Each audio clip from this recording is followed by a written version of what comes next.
we have a state of emergency right now, a state of emergency in the United States of America that is driven by the last 4 years, was driven by the last 4 years of this Biden administration allowing all of these illegal criminal thugs into our country. This Venezuelan gang, I'll tell you, I'll give you, 2 seconds on it because I know this for a fact. Okay.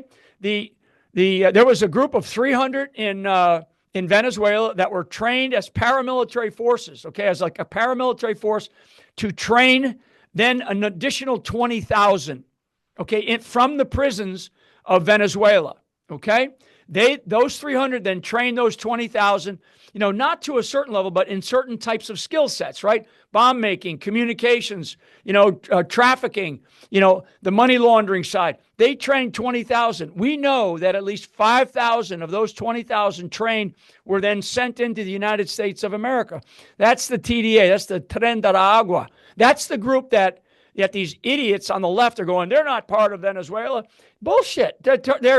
This is part and parcel of an effort to illegally invade this country, and it was done with the nod and wink from the left, okay, from the Biden administration, and now they're here, and frankly, we haven't gotten the last of them out of our country. So, I know of 5,000 that came in. What happened to the other 15,000? Because I mentioned that the 300 trained 20,000. So now we're dealing with that. That's just 20,000. Never mind what we know, which is about 24,000 members of the Taliban that were given visas to come into this country, okay, under the Biden administration. That's another 24,000. So, we're talking 20 million. And so I don't know what the number is, but it's probably, Tom Homan, God love him. I mean, they're going to have to start deporting 150, 200,000 a month to get to where we need to be by the time this administration is done. That's why, and I'll say it on your show and I'll finish here, that I would be actually, if they could legally find a way, I'd be okay with Trump staying a third term. Yeah.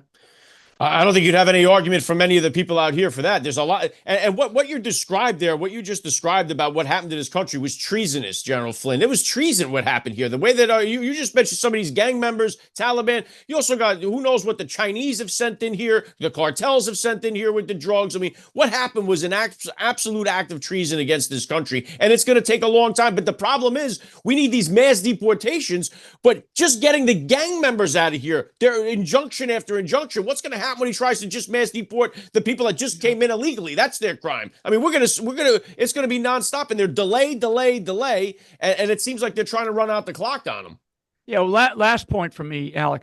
The one big thing that is non-existent, and it is damn near non-existent, is the trust between the American people and those that are serving in government.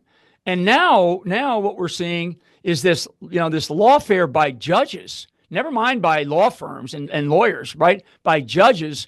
And the judges are now participating in this idea of lawfare.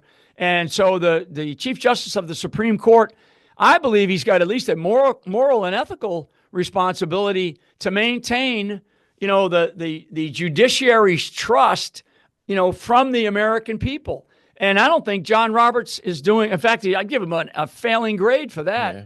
I mean, he needs to step up because everybody looks at our Supreme Court and the way our Supreme Court should be running, and there is a guy in charge of it, Chief Justice John Roberts. So he's got to step out of the role, at a certain point and go, look, we are losing the trust of the American people in the judicial system of our three branches of government. And right now, I would say it's non-existent.